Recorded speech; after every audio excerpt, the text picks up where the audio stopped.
Hello everyone, welcome back to my channel. बेटा आज की वीडियो में मैं डिस्कस करूंगी क्लास 12 केमिस्ट्री का चैप्टर 1 जो कि है सॉल्यूशन। और ये बोर्ड में जो सीबीएसई बोर्ड आप देंगे उस बोर्ड एग्जाम में ये चैप्टर 7 मार्क्स का पूछा जाता है, जिसमें क्वेश्चन कैसे डिवाइड होते हैं। 1 मार्क्स का आपका एमसीक्यू हो सकता है, 1 मार्कर आपका असर्शन रीजन हो सकता है, नहीं तो इनके प्लेस पे 2 मार्क आपसे थ्योरेटिकल क्वेश्चन भी पूछ सकते हैं। ठीक है, उसके बाद 5 मार्क का जर्नली क्वेश्चन आता है। जो 5 मार्कर आपके 3 क्वेश्चन होते हैं उसमें से एक क्वेश्चन आपका सॉल्यूशन चैप्टर से होता है, जिसमें कैसे डिवीजन होती है 1+2+2 या 2+3 करके डिवीजन होती है। या तो 2 न्यूमेरिकल होंगे तो 2 मार्क के और 1 थ्योरेटिकल क्वेश्चन रहेगा, या 2 मार्क का थ्योरेटिकल क्वेश्चन है तो 3 मार्क का आपका न्यूमेरिकल रहेगा। तो बेटा ये जो वीडियो मैं बना रही हूँ सॉल्यूशन चैप्टर पे, इस वीडियो में मैं हर छोटे से छोटा बेसिक कंसेप्ट आपका क्लियर करूंगी। अगर जैसे आप भाई पढ़ रहे हो केमिस्ट्री तो आपने 9th में भी केमिस्ट्री पढ़ी है, 10th में भी केमिस्ट्री पढ़ी है, वो सारे लिंक्ड होते हैं टॉपिक। तो मैं जो वीडियो बना रही हूँ वो वीक बच्चे, एवरेज, अबो एवरेज सभी को कंसीडर करके बना रही हूँ कि अगर मेरी वीडियो को वीक बच्चा भी देखेगा जिसके 9th 10th के कंसेप्ट क्लियर नहीं है, वो भी इस चैप्टर को बहुत अच्छे से समझ पाएगा। और श्योर करती हूँ, गारंटी लेती हूँ, वीडियो पूरी देखने के बाद आपको ऐसा कोई कंसेप्ट नहीं रहेगा जो क्लियर नहीं है।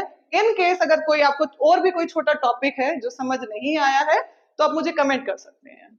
कोशिश करूंगी कि नेक्स्ट वीडियो में मैं आपकी डाउट को क्लियर कर पाऊं। और अगर आपको वीडियोस अच्छी लगे तो वीडियो को लाइक करना। जैसे स्टूडेंट को हर पॉइंट पे मोटिवेशन की नीड रहती है, तो टीचर को भी एक छोटा सा मोटिवेशन रिक्वायर्ड होता है। तो मेरे मोटिवेशन के लिए सिर्फ आपको मेरी वीडियो को लाइक करना है और चैनल को सब्सक्राइब करना है, और हो सके तो अपने फ्रेंड्स को शेयर करें ताकि वो भी मेरे वीडियोस का बेनिफिट उठा सके। तो विदाउट वेस्टिंग टाइम हम स्टार्ट करते हैं अपना चैप्टर सॉल्यूशन। तो आपने जो सॉल्यूशन है बेटा, सबसे पहले जब भी आप कोई चैप्टर पढ़े तो उस चैप्टर का नाम जो है उस नेम को आप डीपली जो है वो अंडरस्टैंड करें। चैप्टर पढ़ने से पहले चैप्टर का नाम हमें पता होना चाहिए कि उसका मीनिंग क्या होता है। तो 9th क्लास में आपने एक टॉपिक पढ़ा था मिक्सचर करके, टॉपिक पढ़ा था मिक्सचर। तो मिक्सचर्स की हमने कैटेगरी पढ़ी थी। मिक्सचर क्या होते हैं? जब भी 2 या मोर देन 2 कंपोनेंट्स को हम मिक्स करते हैं किसी भी प्रोपोर्शन में तो हमारा मिक्सचर बन जाता है। क्लियर है? तो मिक्सचर हमने 2 कैटेगरी के पढ़े थे, होमोजीनियस मिक्सचर और हेट्रोजीनियस मिक्सचर। ये आप पढ़ चुके हैं। तो होमोजीनियस जो मिक्सचर था उसी होमोजीनियस मिक्सचर को हम क्या बोलते हैं? सॉल्यूशन बोलते हैं। तो what is solution? Solution is homogeneous mixture of 2 और मोर देन 2 कंपोनेंट। अब ये वर्ड मैंने यूज किया कंपोनेंट, तो what is the meaning of component? तो सॉल्यूशन के ना 2 कंपोनेंट होते हैं। सॉल्यूशन बनाने के लिए हमें 2 कंपोनेंट की रिक्वायरमेंट होती है, आप बोल सकते हो 2 पार्ट्स की रिक्वायरमेंट होती है। तो one is solute and another is solvent. एक है सोल्यूट और दूसरा है सॉल्वेंट। पॉइंट क्लियर है? तो first component is solute and second component is solvent. अब सोल्यूट आपने पढ़ा है कि जिसे हम लेस क्वांटिटी में लेते हैं, the component which is taken in less quantity, उसे हम क्या बोलेंगे? सोल्यूट बोलेंगे। उसे हम कंसीडर करते हैं सोल्यूट की फॉर्म में। And the component which is taken in large quantity और लार्ज अमाउंट, जिसको हम लार्ज अमाउंट में लेंगे, उस कंपोनेंट को हम क्या बोलते हैं? सॉल्वेंट। ठीक है, तो एक एग्जांपल देती हूं आपको।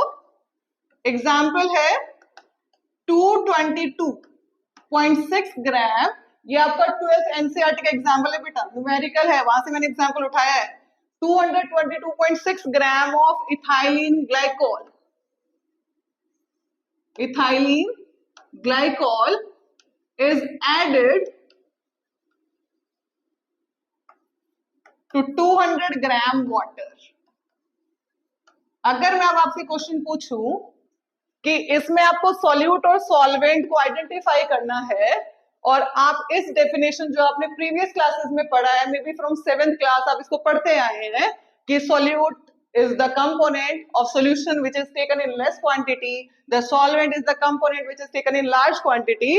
तो मे भी आप इस क्वेश्चन में कंफ्यूज हो जाओगे, क्योंकि मैंने यहाँ पे बोला है कि मैंने क्या लिया है, 200 ग्राम वाटर लिया है, 200 ग्राम मैंने क्या लिया है, बीकर के अंदर वाटर लिया है, और उस वाटर में मैंने ऐड किया है 222.6 ग्राम इथाइलिन ग्लाइकोल. तो बेटा new definition and the proper definition for 11th and 12th class for solute and solvent is the substance which is added, the substance which is added whatever its amount is always solute. उसकी कोई भी amount हो, जिस substance को हम add करेंगे is always solute. अगर मैं बोलती लार्ज अमाउंट, तो लार्ज अमाउंट तो ये वाली थी ना, तो अगर आप इसको लेके चलोगे तो आप क्या बोलोगे कि इथाइलिन ग्लाइकोल तो सॉल्वेंट हो गया, और 200 ग्राम आपका क्या हो गया, 200 ग्राम वाटर क्या हो गया, सोल्यूट हो गया. तो आपका कंसेप्ट क्या हो जाएगा, गलत हो जाएगा, सारा न्यूमेरिकल गलत हो जाएगा, है ना. तो आपको क्या ध्यान रखना है 11th-12th पॉइंट ऑफ व्यू से, कि जिस भी सब्सटेंस को हम ऐड करेंगे is always solute, is always solute. उसके अमाउंट कोई भी हो, आपको सिर्फ ये ध्यान रखना है जिस सब्सटेंस को हमने ऐड किया है इज ऑलवेज सोल्यूट. अच्छा, जिसमें ऐड किया है, जिसमें ऐड किया है, किसमें ऐड किया है, इस 200 ग्राम वाटर में ऐड किया है इज ऑलवेज सॉल्वेंट. तो here 222.6 gram ethylene glycol is considered as solute and 200 gram water is considered as solvent. Is it clear? I hope आपको ये कंसेप्ट क्लियर हो गया होगा. बेटा पेपर में नहीं पूछा जाएगा 12th बोर्ड में कि सॉल्यूट क्या होता है, सॉल्वेंट क्या होता है, बट इन इंफॉर्मेशन को यूज करके आप अपने कंसेप्ट को क्लियर करेंगे और आगे जो चैप्टर में हम टॉपिक पढ़ेंगे उनको अच्छे से पढ़ पाएंगे. नेक्स्ट टॉपिक में मूव करते हैं. अब मैंने बोला solution, solution is homogeneous mixture of two और मोर कंपोनेंट. ठीक है, ये तो डेफिनेशन आपको क्लियर होगी कि सॉल्यूशन होता है क्या है, एक होमोजेनियस मिक्सचर. तो मैंने वर्ड यूज किया होमोजेनियस, तो होमोजेनियस होता क्या है, होमोजेनियस, होमो मतलब सेम सिमिलर, होमो जहां भी वर्ड हम यूज करेंगे इट्स मीन सेम और सिमिलर, सेम या सिमिलर. एग्जाम्पल, मैंने एक बीकर लिया और इस बीकर में अराउंड मैंने 100 सेंटीमीटर क्यूब, 100 सेंटीमीटर क्यूब जिसको हम मिलीलीटर भी बोल सकते हैं, तो 100 सेंटीमीटर क्यूब या 100 मिलीलीटर मैंने क्या लिया, वाटर लिया. क्या लिया, वाटर, H2O. क्लियर है. और उसमें मैंने डाला अराउंड रफली 2 ग्राम सॉल्ट. अब हम घर में जो कॉमन सॉल्ट यूज करते हैं उसका फॉर्मूला क्या होता है, NaCl, sodium chloride, white colour का सॉलिड सॉल्ट है जो हम घर में यूज करते हैं, इनऑर्गेनिक कंपाउंड है. क्लियर है. तो हमने इसको डाला और इसको स्टर किया, स्टर मतलब मिक्स किया. तो मिक्स करने के बाद हमारा सॉल्यूशन बन गया होमोजीनियस. कैसे पता चलेगा होमोजीनियस मिक्सचर है, जब हम इस वाटर के अंदर सॉल्टीनेस चेक करेंगे. आपको क्या करना है, स्पून फिल करनी है, टॉप से, मिड से, बॉटम से सॉल्टीनेस चेक करनी है. तो आपको यूनिफॉर्म टेस्ट जो है सॉल्ट का इस पूरे 100 मिलीलीटर वाटर के अंदर क्या मिलेगा, सिमिलर मिलेगा, सेम मिलेगा. Then the solution is called homogeneous mixture. यानी this homogeneous mixture is called solution. Homogeneous mixture मतलब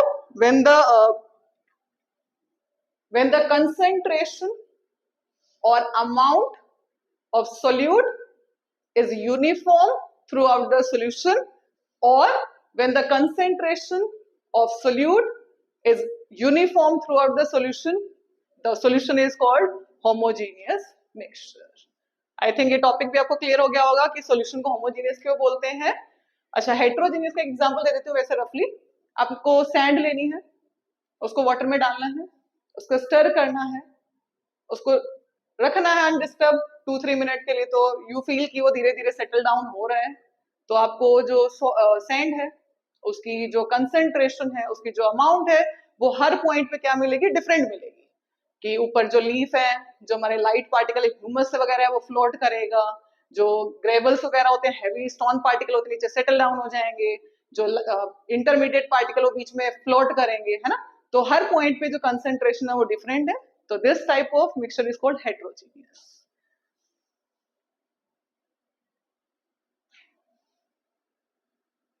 तो बेटा solution is homogeneous mixture of two or more component। तो क्लियर हो गया होगा पॉइंट। कंपोनेंट सॉल्यूशन के दो कंपोनेंट होते हैं, component of solution are solute and solvent. Solute क्या बताया था, जिसको हम ऐड करते हैं सॉल्वेंट के अंदर इज सॉल्यूट, और जिसमें ऐड किया जाता है इज सॉल्वेंट। टू कंपोनेंट, अब दो कंपोनेंट है, एक सॉल्यूट और एक सॉल्वेंट। जैसे मैंने सॉल्ट को वाटर में ऐड किया तो मेरा सॉल्यूशन बन गया, तो this type of solution is called binary. By मतलब टू, बाई किसके लिए यूज किया है, टू कंपोनेंट मतलब एक सॉल्यूट है और एक सॉल्वेंट है।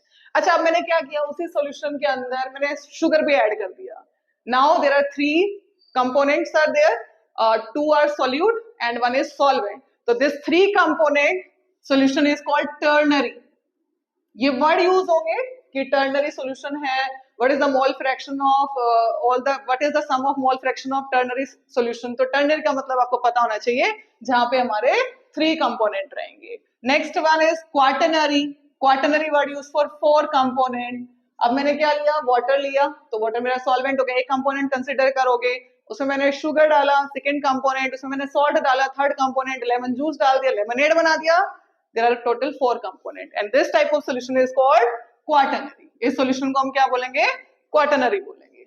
Next category of solution, aqueous solution and non aqueous. Aqueous जहां पर हम वाटर लेंगे एज सॉल्वेंट, यानी वाटर मस्ट है, वाटर को यूनिवर्सल पोलर सॉल्वेंट बोला जाता है। जनरली वाटर को हम सॉल्वेंट ही कंसीडर करते हैं। तो जब मैं सॉल्यूशन बनाऊं या हम सॉल्यूशन बनाए और हम वाटर, एक कंपोनेंट हमारा वाटर है, then this type of solution is called aqueous solution। When clear है, sugar in water, salt in water, sand in water, etc। next component, next type of solution is non aqueous solution। non aqueous water के अलावा, other than water like ethanol, methanol, chloroform, benzene, carbon tetrachloride, chloroform, कोई भी इनमें से आप कोई भी solvent use करके अगर आप सॉल्यूशन बनाते हैं तो this type of solution is called non aqueous. Example मैंने यहाँ पे डाला है, iodine dissolve in ethanol. Iodine हमारा सॉलिड नॉन मेटल है। आयोडीन आपने 10th क्लास में पढ़ा होगा, लश्चरस होता है, जो कि कंफ्यूजन करता है हमारे माइंड में, उसको देखने के बाद कंफ्यूजन आता है कि मेटल है नॉन मेटल है, बट एक्सेप्शन है, it is the only lustrous non-metal and it is solid। तो आयोडीन को डिसॉल्व किया ethanol. What is the formula of ethanol, C2H5OH, alcohol, commonly used alcohol in labs. ठीक है, तो हमने क्या किया, आयोडीन लिया, उसको इथेनॉल में डाला, तो एक हमारी ऑइंटमेंट बन गई। जब हमें कट्स वगैरह लगते हैं तो उन वॉन्ड्स को क्लीन करने के लिए, उनकी क्योर करने के लिए एक रेड कलर की हम दवाई लगाते हैं, लिक्विड दवाई, जिसको हम क्या बोलते हैं, टिंचर्स ऑफ आयोडीन। तो this is also an example of non aqueous solution. Next आगे बढ़ते हैं बेटा।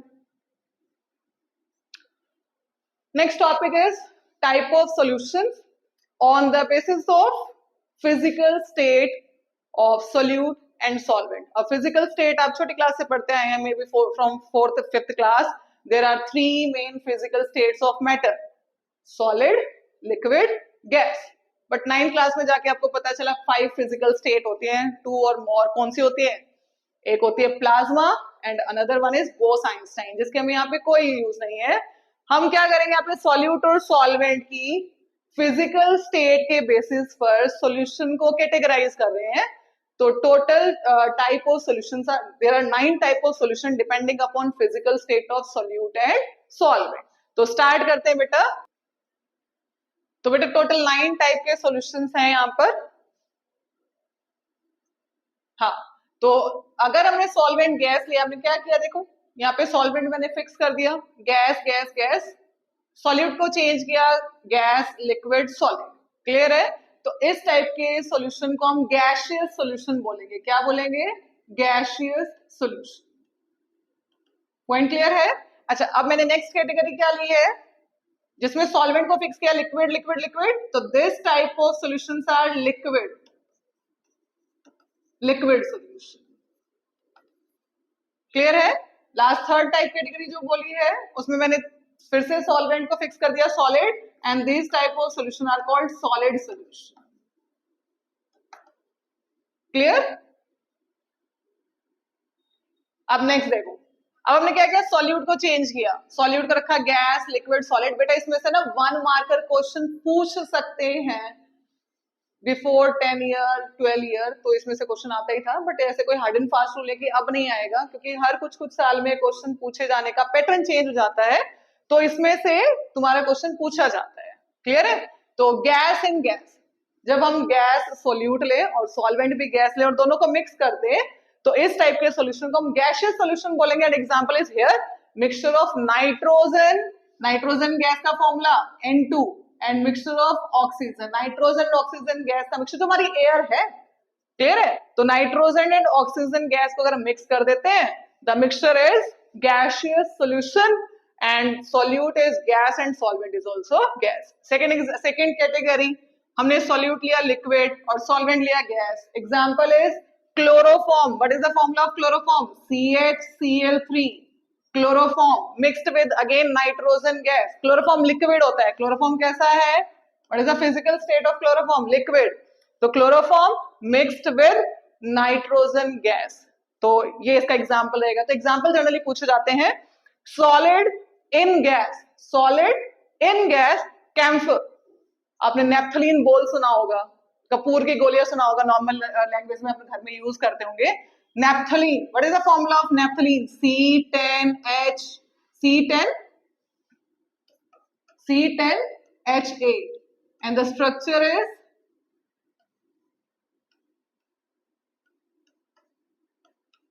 this is naphthalene. Camphor in nitrogen gas is an example of solid in gas. Next category, gas in liquid. अब gas तो हमने लिया oxygen gas in water. भाई जो भी हमारा वाटर है उसमें oxygen gas, carbon dioxide dissolve रहती है डिपेंडिंग अपॉन इनकी सॉल्युबिलिटी क्राइटेरिया। क्लियर है? तो oxygen gas in water, carbon dioxide in cold drinks are example of gas in liquid. Next example is liquid in liquid, ethanol in water, nitric acid in water, clear है, sulphuric acid in water, these are example of liquid in liquid solution. Next is solid in liquid. Solid in liquid, both common example, copper sulfate in water, zinc sulfate in water, sodium hydroxide in water, sugar in water, salt in water. These all are example of solid in liquid type solution. Next is gas in solid. अब gas in solid, आपने 10th class में एक reaction पढ़ी थी, hydrogenation of oil to form ghee. Point clear है? अच्छा, अब 12th का ये चैप्टर है, तो 11th में भी आप पढ़ चुके हैं हाइड्रोकार्बन, है ना? तो आपने पढ़ा था कि जो एल्कीन है उसको एल्केन में कन्वर्ट करने के लिए हम हाइड्रोजिनेशन कराते हैं। हाइड्रोजिनेशन मतलब एडिशन ऑफ हाइड्रोजन, हाइड्रोजन की एडिशन कराते हैं in presence of nickel, platinum और पैलेडियम।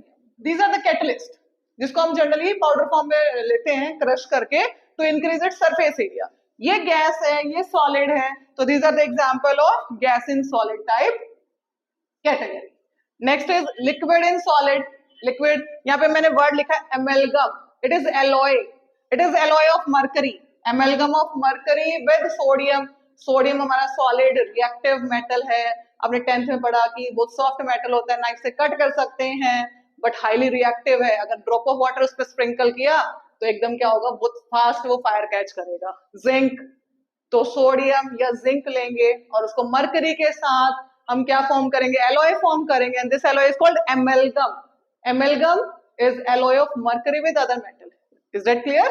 और मैंने वर्ड यूज किया alloy. Alloy is mixture of two metal और metal and non metal to increase their quality. Clear है? Next last is solid in solid.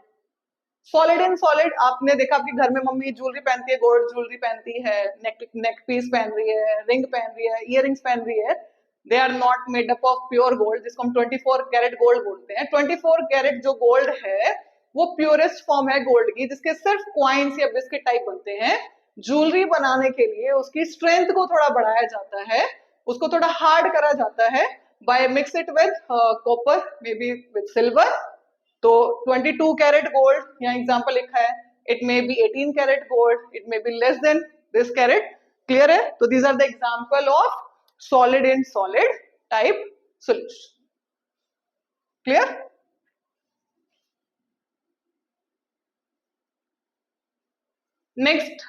Next topic is saturated solution. अब ये definition के exam में नहीं आनी saturated solution, ये 9th में आ चुके हैं आपके एग्जाम्स में ना, बट ये सैचुरेटेड सॉलिड टर्म आप यूज करोगे इसमें पूरे चैप्टर में। तो what is the meaning of saturated solution? तो एग्जांपल से समझाती हूँ। पहले हमने क्या लिया, एक बीकर लिया और उस बीकर में मैंने वाटर लिया, फिक्स अमाउंट वाटर लिया, अराउंड 100 मिलीलीटर। आपको पता है ना वाटर की डेंसिटी 1 होती है। What is the density of water? Water एक ऐसा लिक्विड है जिसकी डेंसिटी 1 है। 1 मतलब हम 1 kg वाटर और 1 लीटर वाटर को इक्वल बोल सकते हैं। तो मैं यहाँ पे लिख सकती थी 100 ग्राम वाटर। क्लियर है? तो हमने यहाँ पे 100 ग्राम वाटर या 100 मिलीलीटर वाटर या 100 सेंटीमीटर क्यूब वाटर लिया, ऑल आर सेम थिंग। अच्छा, उसमें मैंने क्या ऐड किया? सपोज मैंने 10 ग्राम शुगर ऐड की। क्या ऐड की? शुगर। जो घर में आप शुगर चीनी खाते हैं, है ना, क्रिस्टल्ड शुगर जिसे बोलते हैं, हैविंग फॉर्मूला। वीडियो में सारे फॉर्मूले वगैरह बताऊंगी, बेटा ध्यान से देखना। फॉर्मूला क्या होता है शुगर का? C12 न्यूमेरिकल में यूज होगा 12th में, C12H22O11, और इसको हम सुक्रोज, बंद करो बेटा। फॉर्मूला क्या है? C12H22O11। अच्छा, इसका जो नेम है वो सुक्रोज, इसको हम सुक्रोज भी बोल सकते हैं और केन शुगर भी बोल सकते हैं, क्योंकि गन्ने से बनती है, जैसे इसको सुक्रोज या केन शुगर भी बोला जाता है। तो मैंने क्या लिया था? 100 मिलीलीटर वाटर लिया, उसमें रफली सिर्फ समझाने के लिए है 10 ग्राम मैंने उसमें शुगर ऐड कर दिया, स्टर किया, मिक्स किया, सॉल्युबल हो गया। अच्छा, अब मेरे को ना मैंने क्या किया, इसमें फिर से 2 ग्राम शुगर और डाल दिया, है ना। अब मैं क्या कर रही हूँ? स्टर कर रही हूँ। स्टर करने के बाद मैंने फील किया कि जो शुगर है उसके कुछ जो पार्टिकल हैं वो बॉटम में अनडिजोल्व रह गए, वो सॉल्युबल नहीं हो रहे। मैं मिक्स करे जा रही हूँ, स्टर किए जा रही हूँ, बट वो सॉल्युबल होना बंद हो गए। तो यहाँ हुआ क्या? आपने 9th में पढ़ा था ना कि जो मैटर है उसके पार्टिकल के बीच में स्पेस होता है टू होल्ड अनदर पार्टिकल, है ना। तो यहाँ पे क्या था, जो वाटर है ये given amount water, 100 millilitre water और 100 ग्राम वाटर, इसकी जो शुगर को होल्ड करने की जो एबिलिटी थी वो खत्म हो चुकी है। यानी इसके अंदर अब और स्पेस नहीं है कि वो और शुगर को क्या कर सके, डिसॉल्व कर सके। तो अब वो हो गया सेचुरेट, यानी वो 100 मिलीलीटर वाटर सेचुरेट हो गया है। हम उसमें और ज्यादा शुगर ऐड नहीं कर सकते, बट कंडीशंस आर देयर। क्या कंडीशन? अब मैंने इसको बर्नर पे रख दिया, है ना, ये सॉल्युबल हो जाएगी शुगर, इसी 100 मिलीलीटर में सॉल्युबल हो जाएगी। यानी this saturation condition is temperature dependent. Point clear है? ये टेम्परेचर डिपेंडेंट है। तो अगर मैं कोई temperature, fix temperature, normal room temperature पे अगर मैं सैचुरेशन बना रही हूँ 100 मिलीलीटर के अंदर वाटर के अंदर, तो मेरा वही रहेगा जो पहले था। बट ये सैचुरेशन लेवल को डिस्टर्ब कर सकती हूँ मैं, कैसे? By increasing temperature. Her case में नहीं, वो हम आगे पढ़ेंगे वीडियो में। वो कुछ केसेस में होता है, एंडोथर्मिक और एक्सोथर्मिक डिपेंड करता है। अच्छा, सेकेंड, जो सॉल्वेंट है उसकी वॉल्यूम फिक्स रहनी चाहिए। मैं इस अनडिजोल्व शुगर को फिर से डिजोल्व कर सकती हूँ बाय एडिंग मोर वाटर, तो मुझे वाटर भी और ऐड नहीं करना है। तो पॉइंट क्लियर हो गया होगा। A solution is said to be a solution is said to be saturated if it hold the maximum amount of solute at a given temperature. Temperature का रोल मैंने भी बताया आपको कि टेम्परेचर का रोल क्या है, टेम्परेचर फिक्स होना चाहिए in a given quantity of solution. Solution भी बताया कि अगर मैं वाटर और ऐड कर दूंगी तो सैचुरेशन लेवल डिस्टर्ब हो जाएगा, टेम्परेचर चेंज कर दूंगी तो डिस्टर्ब हो जाएगा। तो सैचुरेशन एक कंडीशन होती है जब हमारा गिवन अमाउंट सॉल्वेंट की सॉल्यूट को होल्ड करने की एबिलिटी क्या हो जाती है, कंप्लीट हो जाती है। Is that clear? I hope ये टॉपिक आपको क्लियर हो गया होगा। Next and the important topic जो कि स्टार्ट होता है 1 मार्क में क्वेश्चन आता है इसके ऊपर। Next topic is solubility. अब अगर आपको सैचुरेशन समझ आ गया है तो सॉल्युबिलिटी बहुत अच्छे से समझ आ जाएगा। क्या आएगा ध्यान से देखो, सॉलिबिलिटी को समझेंगे। हमने एक बीकर लिया, सेम वो एग्जाम्पल मैं उठा रही हूँ, और इस बीकर में मैंने 100 मिलीलीटर वाटर। अब आप सोच रहे होगे मैडम का तो बड़ा इंपॉर्टेंट सॉल्वेंट है, बार बार 100 मिलीलीटर वाटर उठा लेती है, लेकिन बताया ना वाटर इज यूनिवर्सल सॉल्वेंट, ठीक है। तो 100 मिलीलीटर वाटर लिया और मैंने इसका सेचुरेटेड सॉल्यूशन बना दिया। सेचुरेटेड मतलब मैंने इसमें शुगर डाल दिया अराउंड 11 ग्राम सपोज, ठीक है, और इसको मिक्स किया। मिक्स करने के बाद मैंने फील किया कि मैं मिक्स कर रही हूँ और मैक्सिमम मैंने सॉल्युबल कर दिया, लेकिन कुछ अमाउंट इसकी क्या रह गई, अनडिसॉल्व, जो कि शुगर की पार्टिकल मुझे नीचे दिखाई देंगे। तो ये जो कंडीशन है ये हमारी सेचुरेशन कंडीशन है कि इस लिक्विड के अंदर, इस 100 मिलीलीटर वाटर के अंदर सेचुरेशन आ गया है। अब ये अपने अंदर और ज्यादा सॉल्यूट को डिसॉल्व नहीं कर सकता है।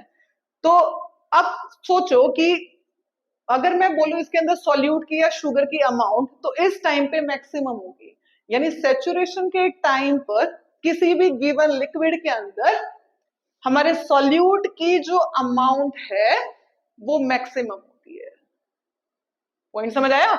यानी सेचुरेशन के टाइम पर हमारे गिवन अमाउंट लिक्विड के अंदर सॉल्यूट की जो अमाउंट है वो मैक्सिमम होती है, and this maximum amount of solute in a given amount और 100 ग्राम, मैंने बोला ना सॉल्वेंट, जनरली हम सॉल्वेंट क्या लेते हैं, वाटर लेते हैं, तो वाटर की डेंसिटी मैंने बताई आपको। अब बच्चों के दिमाग में आता है जनरली वाटर सॉल्वेंट हमारा लिक्विड होता है, क्योंकि लिक्विड के अंदर हमारे सॉल्यूशन या रिएक्शन फास्ट होती है ना, तो दिमाग में आएगा तो बोलेंगे लिक्विड तो हम मिलीलीटर या लीटर में करते हैं, यहाँ पे 100 ग्राम, जनरली हमारा वाटर होता है सॉल्वेंट, और वाटर की डेंसिटी क्या होती है, 1 होती है, तो 100 मिलीलीटर को हम 100 ग्राम भी बोल सकते हैं, तो यह स्पेसिफाई किया है। तो solubility is the maximum amount of solute that can be dissolved in 100 gram of solvent at a specified temperature and pressure। तो जैसे मैंने बताया कि saturation भी temperature dependent होता है, वैसे solubility हमारी temperature and pressure dependent है। तो इसलिए हमने temperature और pressure को क्या रखना है, constant रखना है, यानी temperature और pressure में कोई variation नहीं करते हैं। तो जो given amount liquid के अंदर maximum solute की concentration आएगी, मैंने वर्ड यूज किया कंसंट्रेशन, तो solubility is also considered as concentration in this chapter. And concentration आपने कहां पढ़ा था, 9th क्लास में। What is the meaning of concentration? Concentration का मीनिंग ये है, the amount of solute that can be dissolve in a given amount of solvent. What is concentration? What is the meaning of concentration? Chemistry अगर student है तो उसको concentration पता होगा 9th class से। कंसंट्रेशन हर न्यूमेरिकल वाले चैप्टर में concentration, हम सॉल्यूशन वाले चैप्टर में हम कंसंट्रेशन वर्ड यूज करते हैं। तो the meaning of concentration is the amount of solute that can be dissolve in a given amount of solvent at a particular temperature, at a particular pressure, ठीक है, is called concentration. और वही concentration हम solute की maximum ले लेते हैं तो उसी को क्या बोलेंगे, सॉल्युबिलिटी, यानी maximum concentration of solute is solubility. तो solubility is concentration and concentration is solubility। I think point clear हो गया होगा आपको।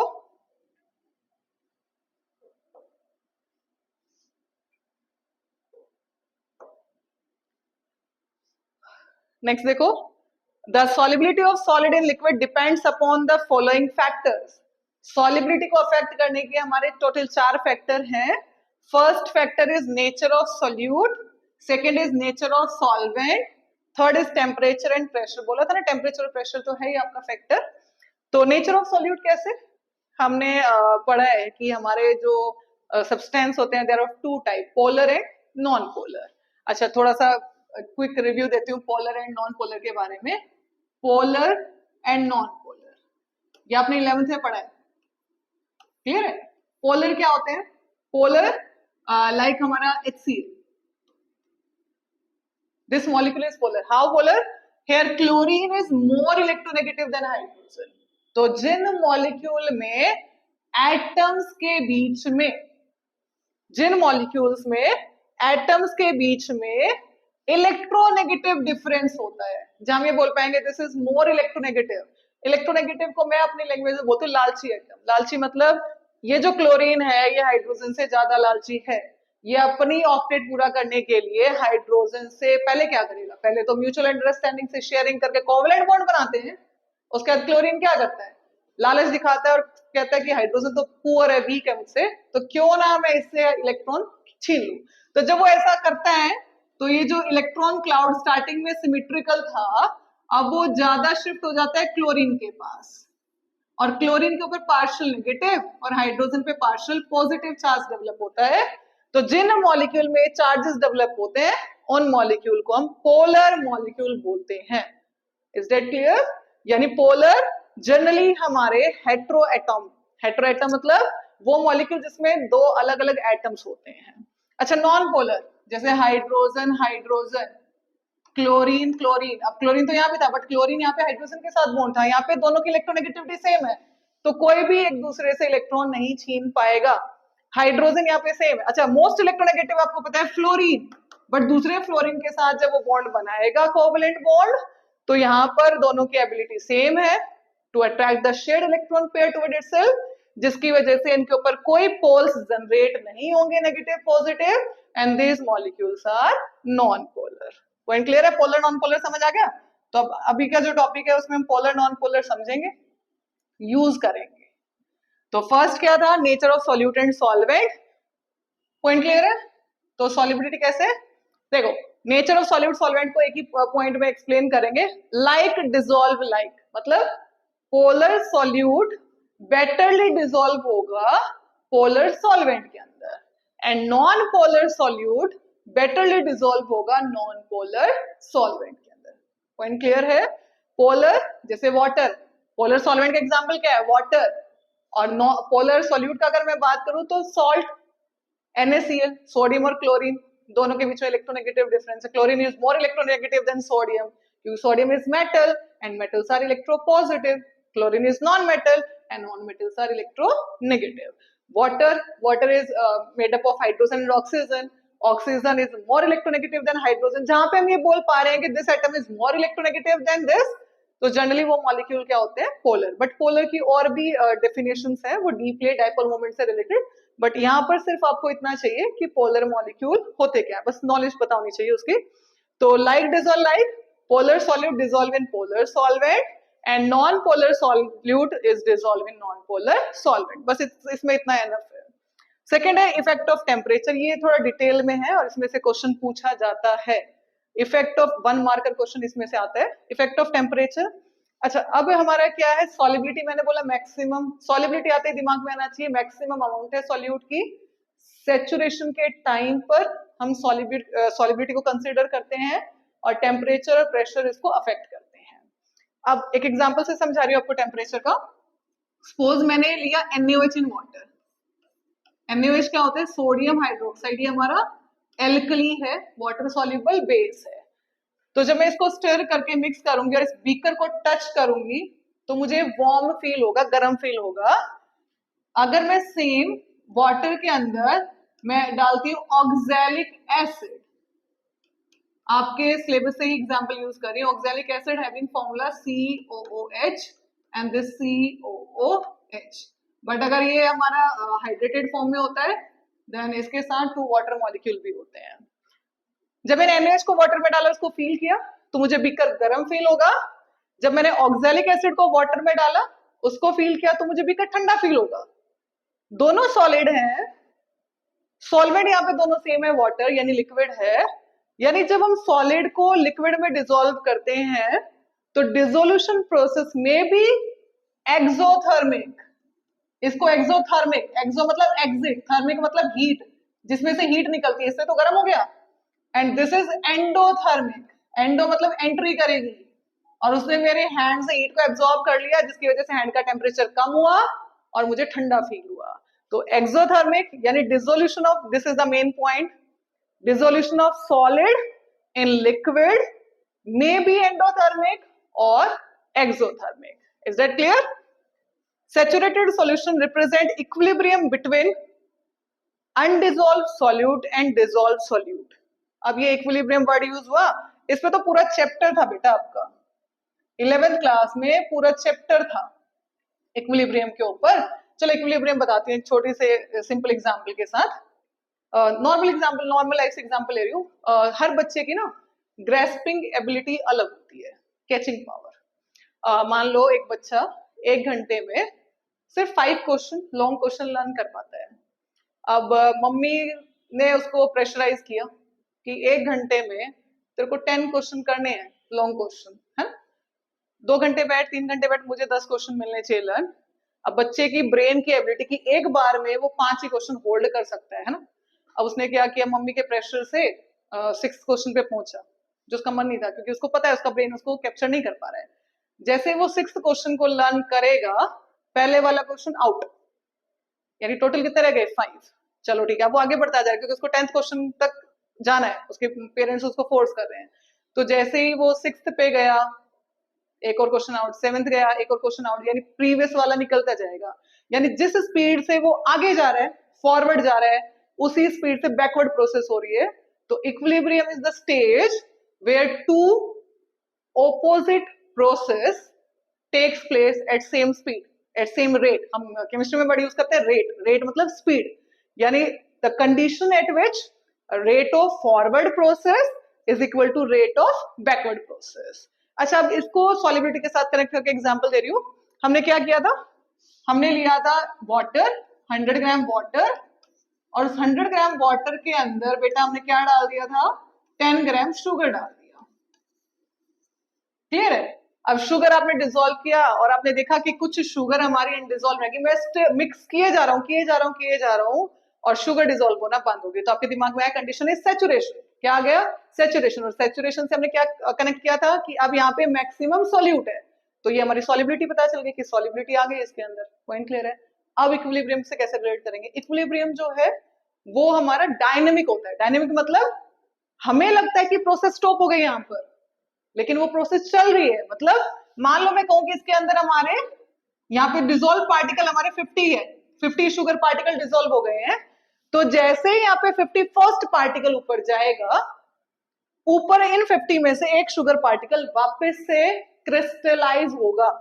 अगर यहां से 2 पार्टिकल ऊपर डिसॉल्व हो रहे हैं, तो ऊपर से जो ऑलरेडी डिसॉल्व पार्टिकल है उनमें से 2 नीचे आके बैठे, क्योंकि उसकी तो जो लिक्विड है उसकी तो सॉल्यूट को होल्ड करने की एबिलिटी खत्म हो गई ना। एक सिंपल एग्जांपल, एक रूम है उसमें 100 बच्चे आ सकते हैं, खड़े हो सकते हैं, बिल्कुल कॉम्पैक्टली पैक्ड है, और दोनों तरफ डोर है, ओपन है। एक तरफ से एक बच्चा पुश करके अंदर घुस गया तो दूसरी तरफ से दूसरा निकलेगा ना, स्पेस ही नहीं है। सेम यहाँ पर है कि यहाँ पे अब आ गया था, कंडीशन हमारी क्या हो गई कि हम डिसॉल्व किए जा रहे हैं, प्रोसेस चल रही है, रुकी नहीं है। तो जैसे ही हमारा शुगर ऊपर गया पार्टिकल, ऊपर वाले में से हमारा शुगर पार्टिकल नीचे क्या हो जाए, क्रिस्टलाइज। तो यहाँ पे क्या हो रहा है, rate of dissolution is equal to rate of crystallisation. This condition is called equilibrium. यानी माइंड में रखो, सैचुरेशन के टाइम पे इक्विलिब्रियम आता है, ठीक है, और जब सैचुरेशन होता है तो लिक्विड के अंदर मैक्सिमम कंसंट्रेशन होती है और उसी को हम सॉलिबिलिटी बोलते हैं। आई होप टॉपिक क्लियर हो गया होगा। तो अपने टॉपिक को आगे बढ़ाते हैं। कोई भी अगर डाउट आए तो आप कमेंट में डाल सकते हैं, कोशिश करूंगी आपके डाउट क्लियर करने की। क्लियर है? हाँ, तो saturated solution represent equilibrium between undissolved solute. कौन सा? जो मैंने बोला था ना, नीचे शुगर बच गई है, एंड द डिसॉल्व सॉल्यूट। मतलब मैंने बोला था यहाँ पे 50 शुगर पार्टिकल, ये तो डिसॉल्व है, इन्हीं के बीच में तो इक्विलिब्रियम आया कि यहाँ से शुगर ऊपर गई और इन 50 में से नीचे आया। तो इक्विलिब्रियम किसके बीच में चल रहा है? इक्विलिब्रियम किसके बीच में चल रहा है?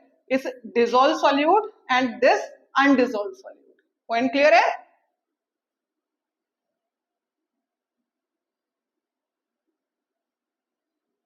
नेक्स्ट, डिसोल्यूशन प्रोसेस में भी एंडोथर्मिक और एक्सोथर्मिक, ये तो मैंने एग्जांपल देके आपको समझाया था। आगे बढ़ते हैं टॉपिक पे। Dissolution of solid and liquid are of 2 type बेटा, एंडोथर्मिक प्रोसेस, एक्सोथर्मिक। एंडोथर्मिक का मैंने एग्जांपल दिया था आपको। ये सॉलिड एंड लिक्विड की बात चल रही है, टॉपिक को ध्यान से सुनो। सॉलिड एंड लिक्विड, यहाँ पे गैस एंड लिक्विड या लिक्विड लिक्विड कुछ नहीं बोला, सिर्फ सॉलिड एंड लिक्विड की बात की है। तो जब हम किसी सॉलिड को लिक्विड में डिसॉल्व करते हैं, वो प्रोसेस एंडोथर्मिक भी हो सकती है और एक्सोथर्मिक भी। तो एंडोथर्मिक का एग्जांपल क्या दिया? Oxalic acid, oxalic acid in water. इसका फॉर्मूला मैंने बताया, फॉर्मूला लर्न कर लेना साथ साथ। सेकंड एग्जांपल क्या होगा? इथेनॉल, इसका फॉर्मूला भी बता चुकी हूं, ethanol in water. Ethanol, sorry ethanol liquid हो गया बेटा, सॉलिड का एग्जांपल देना था, सॉरी। बट ये इथेनॉल इन वाटर जो है वो लिक्विड लिक्विड है, और लिक्विड लिक्विड हमारे अभी सिलेबस में नहीं है सॉलिबिलिटी वाला ना, और इथेनॉल इन वाटर भी हमारा एंडोथर्मिक प्रोसेस होता है, पॉइंट क्लियर है। बट यहाँ पे हम सॉलिड टॉपिक पढ़ रहे हैं तो ये वाला टॉपिक यहाँ नहीं पढ़ेंगे, लिक्विड वाला।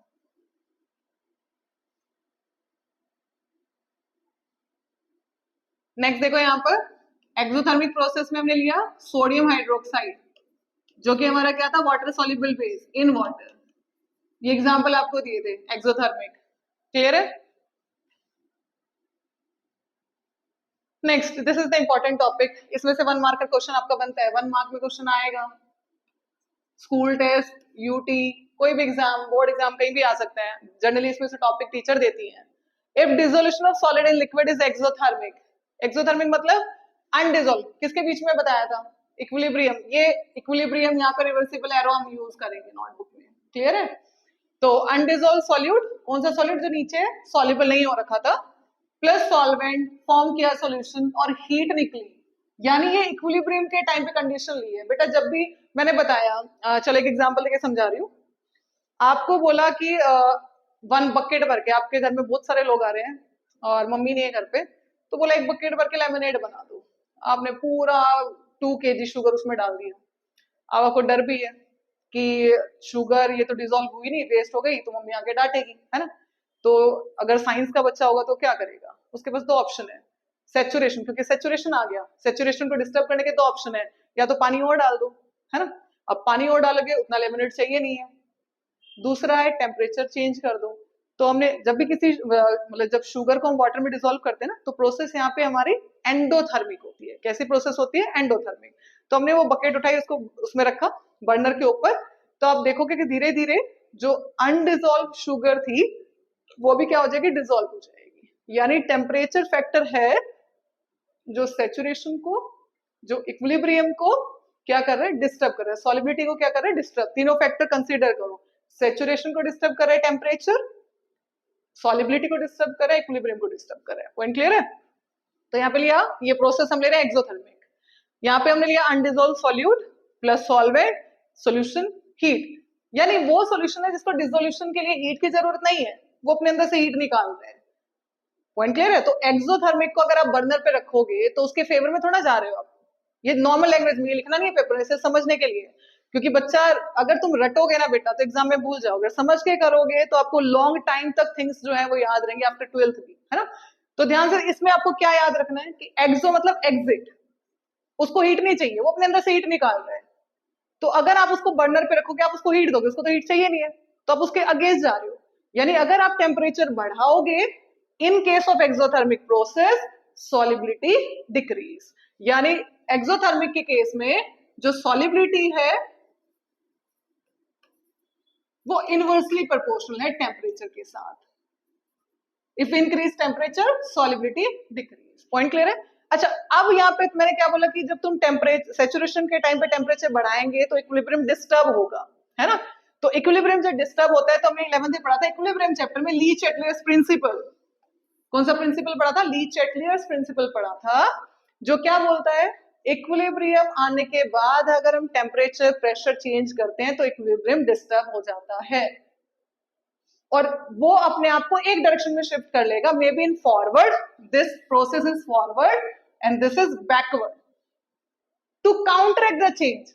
काउंटरैक्ट मतलब जो हमने चेंज किया है इक्विलिब्रियम उसके अगेंस्ट जाएगा। अगर हम टेम्परेचर बढ़ाएंगे तो equilibrium will shift toward that direction जहां पर टेम्परेचर क्या होगा, डिक्रीज होगा, वो अपने आप को रीएस्टेब्लिश करना चाहेगा। अगर हमने टेम्परेचर बढ़ाया और वो वहीं शिफ्ट हो गया जब टेम्परेचर बढ़ रहा है, तो बेटा इक्विलिब्रियम दोबारा से रीअटेन नहीं होगा। ये किसने बोला था, ये ली चैटले प्रिंसिपल का प्रिंसिपल था, ली चैटलियर्स का। उसने बोला इक्विलिब्रियम आने के बाद अगर हम उसको डिस्टर्ब करते हैं किसी भी फैक्टर से, तो इक्विलिब्रियम की एक रिएक्शन की स्पीड बढ़ जाएगी, may be forward direction, may be backward, to neglect the change, to counteract the change, और वो इक्विलिब्रियम अपने आप को रीअटेन करेगा। तो देखो क्या होगा, ये तुम्हारा एक्सोथर्मिक है, और जैसे एक्सोथर्मिक प्रोसेस, एक्सोथर्मिक में इक्विलिब्रियम आने के बाद मैंने टेम्परेचर बढ़ाया, तो इक्विलिब्रियम अपने आप को कहां शिफ्ट करेगा, जहां पर टेम्परेचर क्या हो रहा होगा, वो मेरे अगेंस्ट जाएगा, तभी वो दोबारा दोनों प्रोसेस क्या होंगी, बैलेंस होंगे और इक्विलिब्रियम रीअटेन होगा। तो वो कहां शिफ्ट होगा, जहां टेम्परेचर क्या होगा, डिक्रीज। तो बैकवर्ड में, फॉरवर्ड में क्या हो रहा है, और ज्यादा अनडिजोल्व पार्टिकल सॉल्वेंट के साथ मिलकर सॉल्यूशन बना रहा है और हीट निकाल रहा है, तो टेम्परेचर तो बढ़ रहा है, और वो कहाँ शिफ्ट होगा जहाँ टेम्परेचर क्या होगा, डिक्रीज। तो बैकवर्ड में देखो ये जो सॉल्यूशन है इस हीट को एब्जॉर्ब करेगा, प्लस का मतलब ये सॉल्यूशन हीट के साथ हीट को एब्जॉर्ब करेगा, तो बेटा हीट एब्जॉर्ब होगी तो टेम्परेचर क्या होगा, डिक्रीज। बट किस में शिफ्ट हो जाएगा, वो अनडिजोल्व सॉल्यूट और सॉल्वेंट में बदल जाएगा, यानी सॉल्यूशन में से सॉल्यूट जो है वो सेपरेट आउट होना शुरू होगा, नीचे बैठना शुरू हो जाएगा, यानी सॉलिबिलिटी डिक्रीज हो जाएगी। दोबारा से समझाती हूँ, ध्यान से देखो, इसको इंपॉर्टेंट है, रटने में 2 लाइनें रट सकते हो, बट समझ नहीं आएगा, तुम किसी और को समझा नहीं पाओगे। ध्यान से सुनो, ये हमारी एक्सोथर्मिक प्रोसेस है। नॉर्मल लैंग्वेज में एक्सोथर्मिक मतलब उसको हीट नहीं चाहिए, डिसोल्यूशन प्रोसेस में इनको हीट की नीड नहीं है, वो अपने अंदर से हीट निकाल रहे हैं, टेम्परेचर देंगे हम, उसको चाहिए नहीं, हम उसके अगेंस्ट जा रहे हैं, सॉलिबिलिटी डिक्रीज। एग्जाम में कैसे लिखोगे, इस तरीके, ये एग्जाम में लिखने का है, मार्क्स तो इसमें मिलेंगे, पॉइंट क्लियर है। तो ली चैटलियर ने बोला था इक्विलिब्रियम आने के बाद अगर हम उसको डिस्टर्ब करेंगे तो इक्विलिब्रियम उस इफेक्ट को काउंटरएक्ट करने के लिए किसी भी एक डायरेक्शन में शिफ्ट हो जाएगा, मे बी फॉरवर्ड में, मे बी बैकवर्ड में। कहां शिफ्ट होगा, जो चेंज हमने किया वो उसके अगेंस्ट जाएगा। मैंने टेम्परेचर बढ़ाया इक्विलिब्रियम के टाइम पर, वो इक्विलिब्रियम कहां शिफ्ट करेगा अपने आप को, जहां पर टेम्परेचर क्या होगा, डिक्रीज।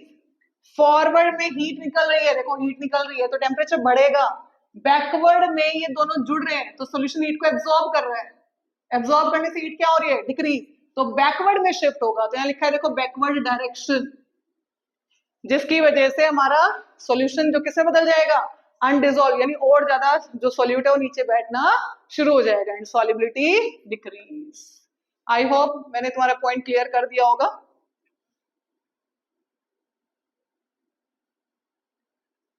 नेक्स्ट है एंडोथर्मिक, यानी undissolved solute plus solvent heat absorb करता है, सॉल्यूशन बनाता है।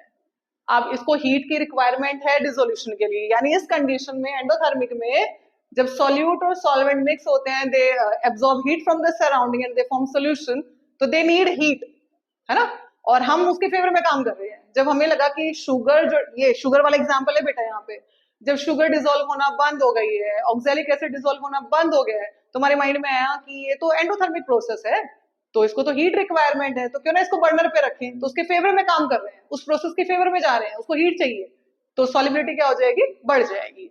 तो in case of endothermic, temperature जो सॉलिबिलिटी है it is directly proportional to temperature.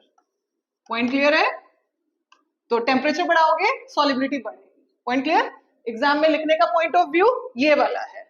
क्या बोला था, इक्विलिब्रियम डिस्टर्ब होगा, कौन आ जाए, कौन सा प्रिंसिपल आएगा, ली चैटलियर प्रिंसिपल। तो ली चैटलियर प्रिंसिपल में बोला आपने टेम्परेचर बढ़ाया, हमने टेम्परेचर क्या किया, इंक्रीज, इक्विलिब्रियम कहाँ शिफ्ट होगा, जहां टेम्परेचर होगा डिक्रीज, बस ये ध्यान रखना है। टेम्परेचर बढ़ाएंगे इक्विलिब्रियम अपने आप को शिफ्ट करेगा जहां टेम्परेचर डिक्रीज होगा। देखो कहां डिक्रीज हो रहा है, ये सॉल्यूट, ये सॉल्वेंट हीट को एब्जॉर्ब कर रहा है, एब्जॉर्ब करने से टेम्परेचर डिक्रीज होता है, और सॉल्यूशन यानी फॉरवर्ड में टेम्परेचर डिक्रीज हो रहा है, बैकवर्ड में क्या हो रहा है, देखो ये सॉल्यूशन वापस से शिफ्ट होगा, यहाँ पे इक्विलिब्रियम हम रिवर्सिबल एरो यूज करते हैं, ठीक है, ये सॉल्यूशन वापस से किसमें बदलेगा, सॉल्यूट में, सॉल्वेंट में, और हीट निकालेगा। तो forward direction is, forward direction हमारे यहाँ पे कौन सी है, एंडोथर्मिक, और बैकवर्ड डायरेक्शन में क्या हो रहा है, एक्सोथर्मिक, हीट निकल रही है। फॉरवर्ड में टेम्परेचर हमारा कम हो रहा है, बैकवर्ड में टेम्परेचर बढ़ रहा है, तो कहां शिफ्ट होगा, जहां टेम्परेचर कम होगा, तो equilibrium will shift toward forward direction due to which solubility increase. Is it clear. तो जब भी हम किसी सॉलिड को लिक्विड में डिसॉल्व करेंगे तो आप ये नहीं बोल सकते हो कि सॉलिबिलिटी का टेम्परेचर पे इफेक्ट क्या होगा। अगर टीचर ने बोला तो आपको टीचर से क्वेश्चन पूछना है कि कौन सा, एक्सोथर्मिक का बताना है या एंडोथर्मिक, क्योंकि dissolution of solid in liquid is always may be endothermic और एक्सोथर्मिक। पॉइंट क्लियर है। चलो इस पे क्वेश्चन कैसे आता है, क्वेश्चन ध्यान से सुनो। क्वेश्चन आया ammonium chloride, dissolution of ammonium chloride. Ammonium chloride बहुत कॉमन यूज होगा, आप इनऑर्गेनिक प्रैक्टिकल करोगे ना इनऑर्गेनिक केमिस्ट्री का, तो this is ammonium chloride, white colour का सॉल्ट है बेटा, इनऑर्गेनिक सॉल्ट है ना, लैब में सॉल्ट एनालिसिस करोगे तो जिस अमोनियम क्लोराइड को वाटर में डिसॉल्व करते हैं ना, प्रोसेस इज एंडोथर्मिक, ठंडा ठंडा फील होता है। तो पूछेंगे what is the effect of temperature on dissolution of ammonium chloride in water. इस टाइप के इसमें से क्वेश्चन पूछे जाएंगे कि जब अमोनियम क्लोराइड को हम वाटर में डिसॉल्व करते हैं तो टेम्परेचर का इसकी सॉलिबिलिटी पर क्या इफेक्ट होगा। क्लियर है?